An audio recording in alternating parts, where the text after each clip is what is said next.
back in 1970. I was only 7 years old back in England. It was 3 o'clock in the afternoon. It was pitch dark. I was in an old abandoned warehouse, and I was sitting there. All I could smell was the cement dust, the cobwebs, and the paraffin, the paint stuff. I was sort of all tied up with this horrible fishing wire. I thought, what's happened to me? Why did they do this to me? My friends, Dan and Pete, I trusted them. For some reason, they'd tied me up and left me here. Like, what the hell are they? What's wrong with them? What's wrong with me? Why don't they like me? I must have done something wrong. It was terrible.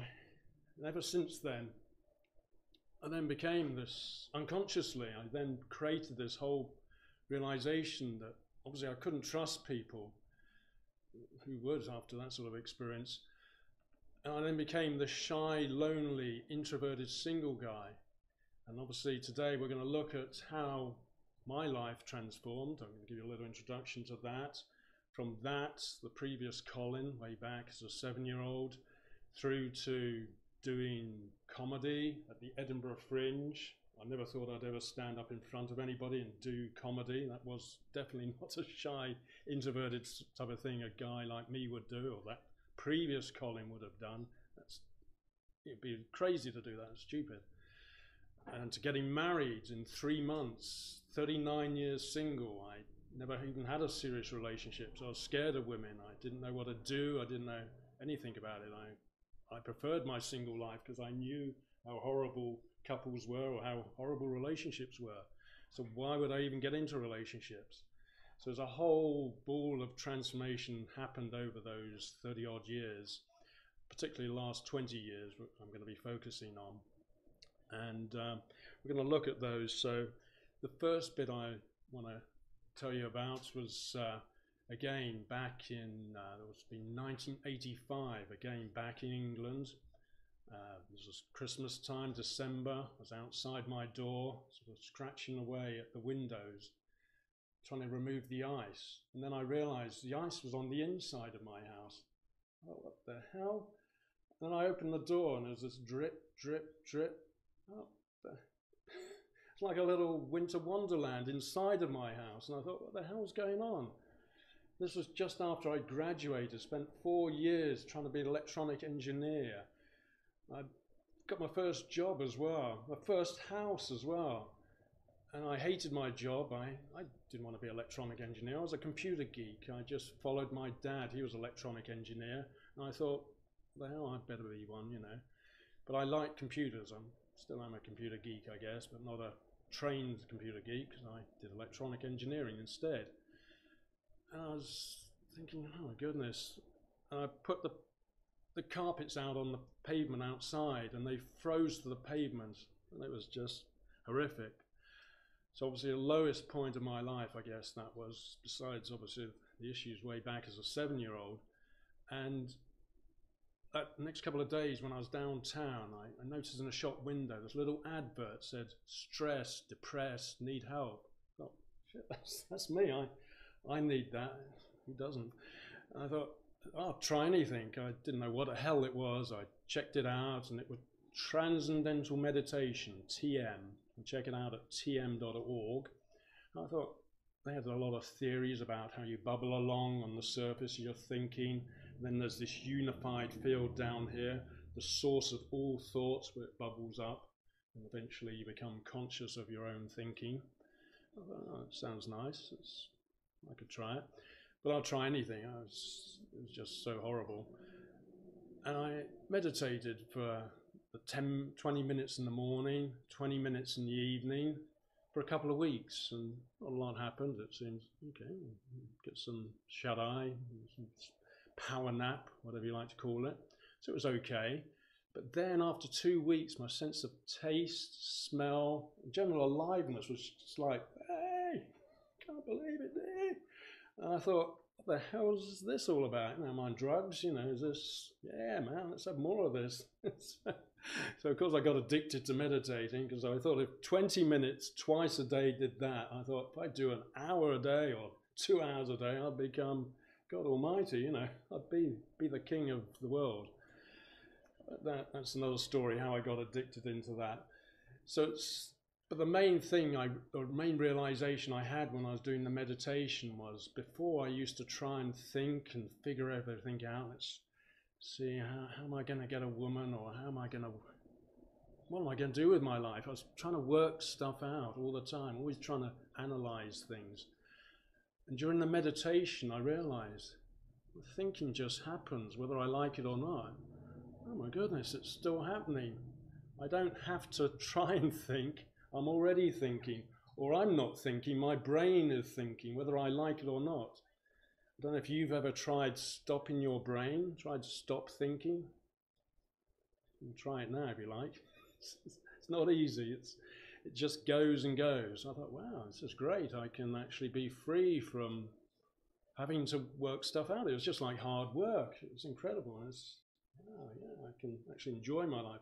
To work everything out, get it all right and perfect, be a nice guy, and all these beliefs I had. I started to question my thinking, because I was free from well, not totally free from my thinking, of course. As the Tower of Ching says, if you can step back from your own thinking, you can understand all things. So if you step back from it, you can notice this mind. Here we go. This mind is thinking stuff. Hello, it's thinking stuff, and you get controlled by it. You don't have to believe what it says. Hello, what do you think? Oh, okay.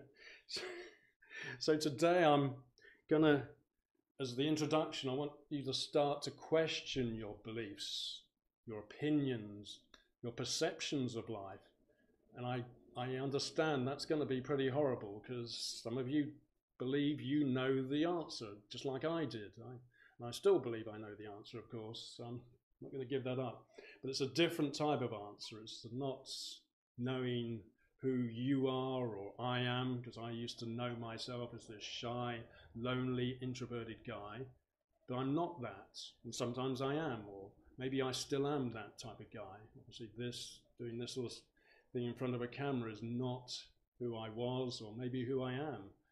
But I have that possibility of doing these sort of things because I'm no longer limited by that type of person. This is who I am, or who I want to be, or who I want to be. Who do you want to be? You know, that's the question though. Do you want to be who you are because of your past? You can create a new future of who you want to be, as long as you create that blank canvas. So I'm going to show you a bit of how this process works, just as an introduction. So I've got this first picture I'm going to show you here. And this is how you see life, of course. It's a very accurate picture here. And of course the blue bits are, I guess, the Democrats, is it? And then you've got the red bits, the Republicans. And then you've got the other bits, little hands and fingers of maybe how you see rich people, poor people, rude people, disrespectful people. And then you've got, all different types of people, and life in general, how you see intelligent people, English people. Do you think, oh, those horrible English people, or Americans, or Mexicans, whoever you see. So you have this picture of life. And then onto the next picture, we have this picture of your dream life. This is me and my wife, my ex-wife, back in England with our country home, our house, and the 2.4 kids are inside there, of course. So you have that dream you want to create. And then you go on to the next picture. Well, is this your dream life? So you create your dream life. You have your wife and the 2.4 kids and the beautiful house, but you still have all these beliefs, all these opinions, what I call hot buttons or baggage. You have all this baggage carrying around. You're still that same person, but you have all, on the inside, you still have all those beliefs, but on the outside, you have all the trappings of success. You've done it, you've made it, congratulations, but you're still that same person. So nothing's really changed as far as I'm concerned. You haven't changed, you just changed your external surroundings and circumstances, which is good. You know, there's nothing wrong with that. I'm not saying don't become wealthy, be poor, be humble, be whatever. That's bullshit.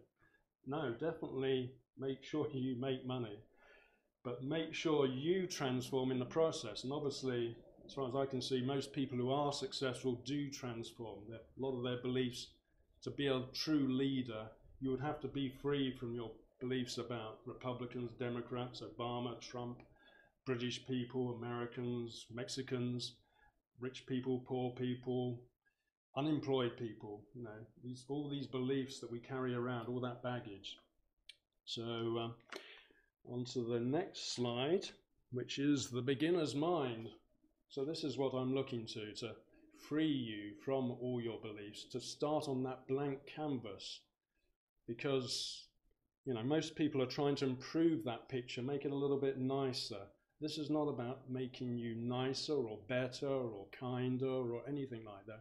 This is about making you who you really are. The little baby that came into the world that had no beliefs, no opinions, no idea about the world. But you know it all now, or I hope you know it all now. If you don't, then don't expect me to teach you how to do it, because you probably already know it, just like I knew it and still believe I know it. You know, we all have a lot of knowing and beliefs about, I know better than everybody else. So this is about freeing yourself from those beliefs, or having a bigger level of freedom from them. You may not be totally free from them, but you'll have more freedom to realize, yeah, that's just my opinion, just my belief, just my perception. It may be true, it may not be true. So have been open to that possibility of doubt and what I call wonderment. Like babies just wonder, they look at things and they wonder, what the hell is my mummy and daddy doing? You know, no idea. So this is the blanking the canvas, or what's the Buddhists call beginner's mind. So that's where we're going. So back to me, and so that's the process I'm going to describe, and hope that makes some sense. If you have any questions, hi JD, thanks for coming in. Good to see you. Sorry I wasn't paying full attention there. So when I get to that blank canvas, and obviously, you know, because I spent a lot of time with my life trying to understand people and work people out, I guess, was my big thing. I need to know who the rude and disrespectful people were. And I would say back in my house, back in England, I'd be sitting in my front room, and I had some renters then, and they would come into the room, just put up their feet on my table, and I think, what the hell are they doing? Don't they know that's rude to do that? You can't do that. Didn't you understand as kids, weren't you brought up properly? I was told how to behave properly, how to be a good, kind, respectable type of person.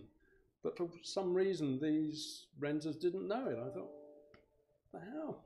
How old are you? You should know this. But they didn't. And it seems we have our own rules, even though we think it's obvious. No, I thought it was obvious that they should know it, but they didn't for whatever reason. And it drove me crazy, obviously, until I realized it was my rules, not their rules. They may have their rules about what's respectful or disrespectful, but not the same as me. Maybe the same. Maybe they do believe it's rude to put their feet up on the table. So I never knew that, but this is about your freedom, your mental and emotional freedom. You know, you can't necessarily help the other person. They may be free anyway. Who knows? That may be their sign of freedom. So in the next stage, we're going to go into introduce you to the Tower of Ching, and I'll give you a bit more introduction to that. And I'm going to give you an overview of this 12-part series, so you know what to look forward to, and also give you some information so maybe you can read up and be the top of the class, because I want some, you know, see people are watching this. I want to acknowledge you because you're obviously wanting to change something in your life, or you're looking to learn more or expand and grow your life. So I want to acknowledge you for doing that. Not everybody is. Most people want to have a beer and go down the bar. I appreciate that. Sometimes I want to do that. We can't always be, I want to transform my life. You know, it's not always like that. So anyway, join me in the next section and I'll tell you more about the Tower of Ching. As it is here, there's my copy of it. Okay, see you in a moment. Thank you.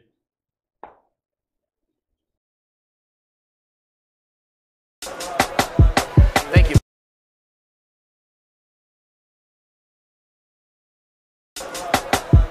Thank you, man.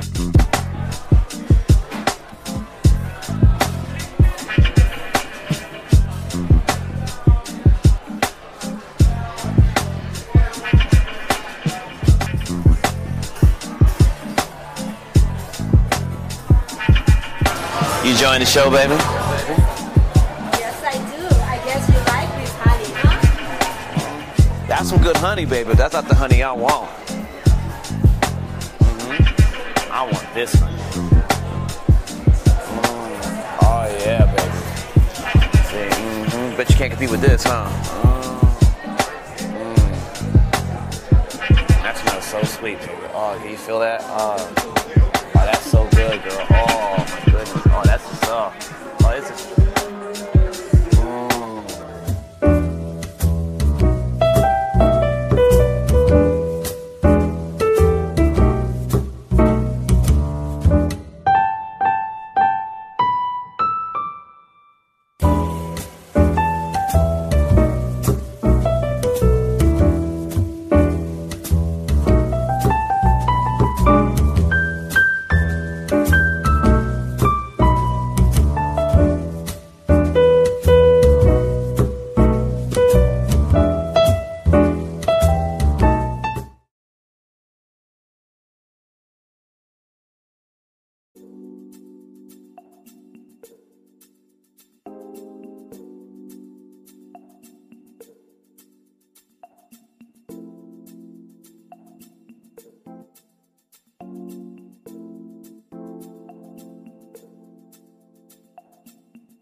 Hi there, thank you for returning, and we're back for the last section, and this is about the Tower of Ching.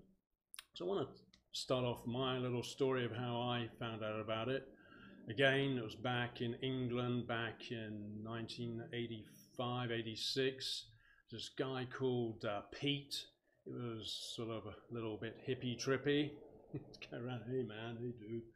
And I thought, okay, that's fine. I was a little uptight, of course, with my perfectionism. I had to get rid of these disrespectful people, so a little less than relaxed. This was before the Transcendental Meditation. And he showed me this book. This is the first picture, the Tower of Pooh, which is based on the Tower of Ching, with the lovely illustrations by E. Shepherd, in which the way is revealed by the bear of little brain. That's the key bit about it. The little brain, as I say, is this beginner's mind. Pooh, if you ever read the Pooh Bear, the House at Pooh Corner, I think was the original book by A.A. Milne. You got Pooh, Piglet, Eeyore, Tigger, and one other one, I think. But anyway, obviously Pooh, as far as this Tao Te Ching, he is the ultimate Taoist. Not that I want you to get into religion side, we're just going to deal with the 81 verses of the book, the Tao Te Ching, just the book. Obviously, if you believe other things on top of that, that's up to you. But then you've got the piglet who's like, there's always little, oh, I'm so worried, oh, help me, Pooh. That's the little warrior. So they're all little caricatures of who we have in real life. And then you've got Tigger who's, yeah, let's go. And he's so excited, and one of these positive, everything's great, yippity-doo, let's go. And of course he gets into a lot of trouble doing that, which is fun. And Pooh just says, okay. Tigger's stuck up in the tree, let's see how we can help him out.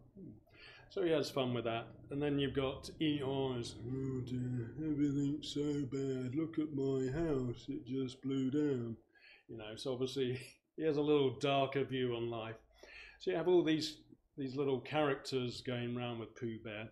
So this is sort of the analogies for the Tao Te Ching. And the next picture is the new version, if you get the new version, because that was the old version. I don't know if you can get that one. And that's shows the yin yang thing. That's the sort of, I guess, symbol that the Taoists believe in. And we'll get into that in the series as well, more about that. And then on to the next picture, which is the one if you want to get ahead of the class, be top class. This is the picture if you're looking for the Tower Poo online on YouTube. I recommend you check it out. I think it's about 3 hours long, so it's a little long, but I like it. It starts off with the story of the vinegar tasters. And they have Lao Tzu, who's the guy who wrote the Tao Te Ching. And just to say, the Tao Te Ching is 2,500 years old. So it's one of the oldest books around, if not the oldest. It's the second most reproduced and translated book after the Bible, of course. So whether we're going to make it to number one, I don't know. But it's not a competition. But it is out there if you've never heard of it. It's been around a long time. And this guy Lao Tzu, who translates as the old man, so they don't know really who he was. He could be even a ghost in the system. He did things like an old guy who would dive into the rapids and just swim around as though he was in very calm water. Well, most people, if they dived into the rapids, would be, ah, shit, I'm gonna die. But he, like Pooh, brings you that level, or gave me this level of calmness and serenity, or inner calm anyway. Sometimes it doesn't seem so calm for me personally, but it's definitely a lot calmer than it would have been if I'd been the old Colin. I'd be in front of a camera, oh my goodness, it'd be very stressful. So at least I can enjoy this experience with you. So that's the new Colin versus the old Colin. And obviously you and everybody can have this possibility. It's not just for me. Oh yeah, because you know everything about Tao Te Ching. You don't have to. Obviously, a lot of people who don't know anything about Tao Te Ching are very relaxed in front of a camera, very easygoing. They naturally have that way of being. So so this is the only way I'm going to tell you, and you better believe me. Don't believe me and don't agree with me or disagree with me. The yeses and the no's won't help you. Oh, I think that's rubbish. Whatever he says, bullshit. What's that guy think he's doing, Doesn't he know how these people are, these disrespectful people? Is he on drugs or what's wrong with him, So it's not about that. Realizing that's your point of view. Yes, there are definitely very rude and disrespectful people out there. But it's how you perceive them that's going to cause you the problems. As the Einstein saying says, our current level of thinking creates our problems. A different level is required. So this is about a different level of thinking. Realizing your thinking is creating your problem. Oh, no, it isn't. Oh, yes, it is. Oh, no, it isn't. So just realizing you're having this conversation with yourself about how you believe life is and isn't. And then you'll have people like me tell you, oh, no, it isn't that way, it's this way.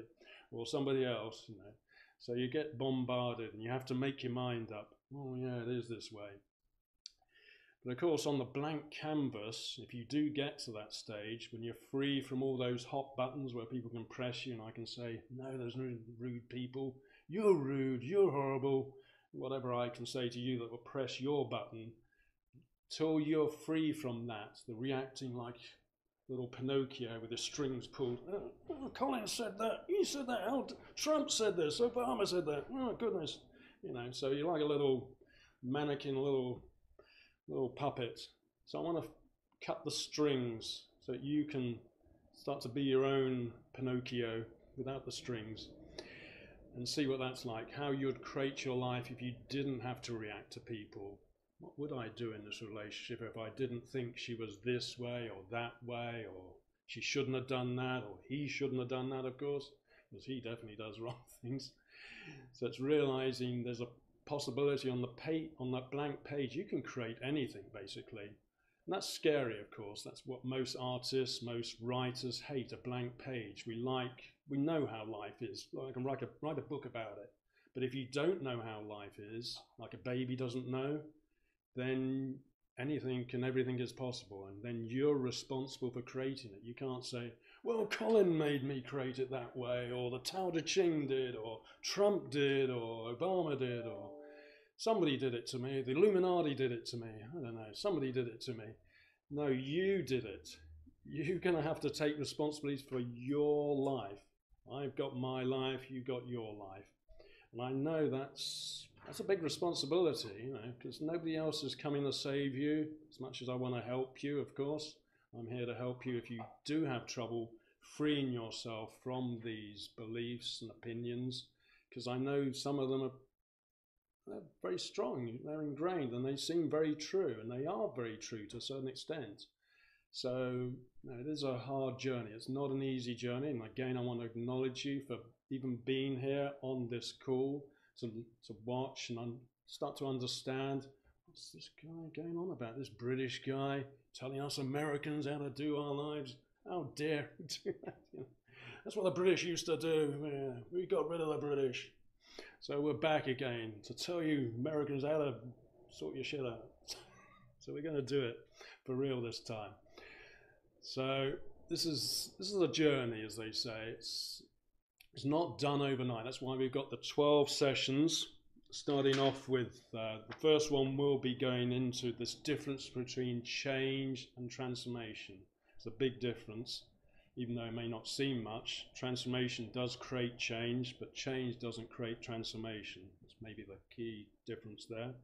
And then, of course, because that sounds a little boring, of course, we're starting off with a little boring stuff, but then we get into the nice meaty stuff with about what's love, and why, because I'm the love guru, and my book, my stuff is about you discovering your inner love guru.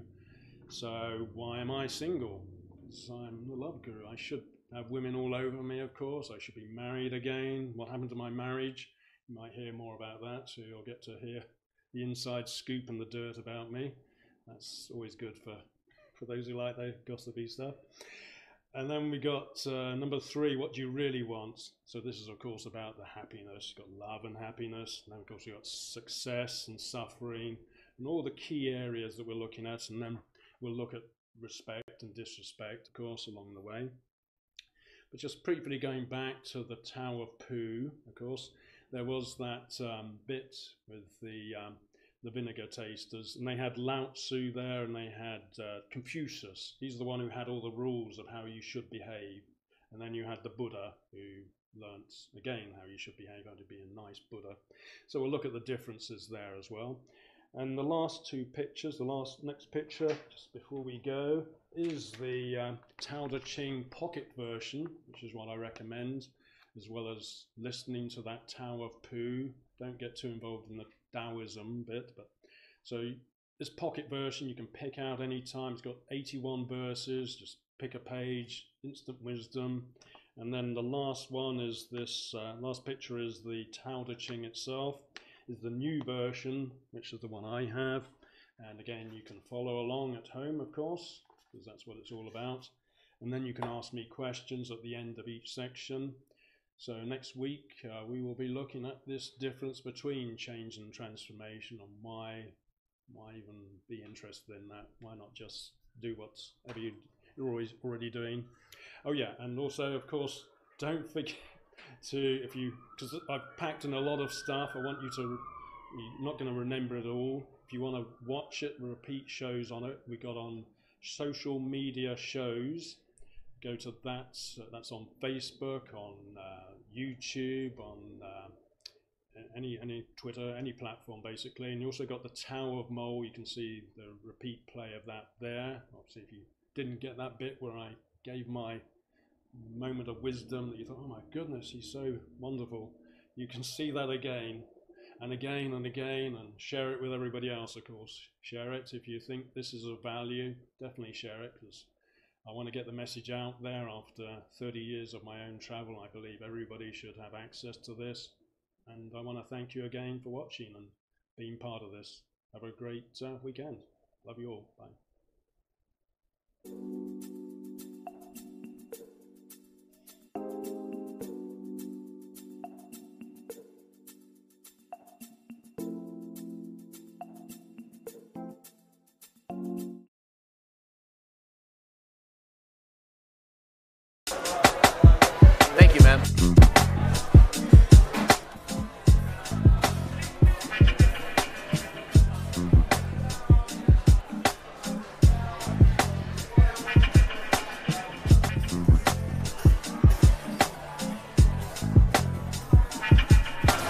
enjoying the show, baby? Yes, I do. I guess you like this honey, huh? That's some good honey, baby. That's not the honey I want. I want this honey. Oh, yeah, baby. See, bet you can't compete with this, huh? That smells so sweet, baby. Oh, can you feel that?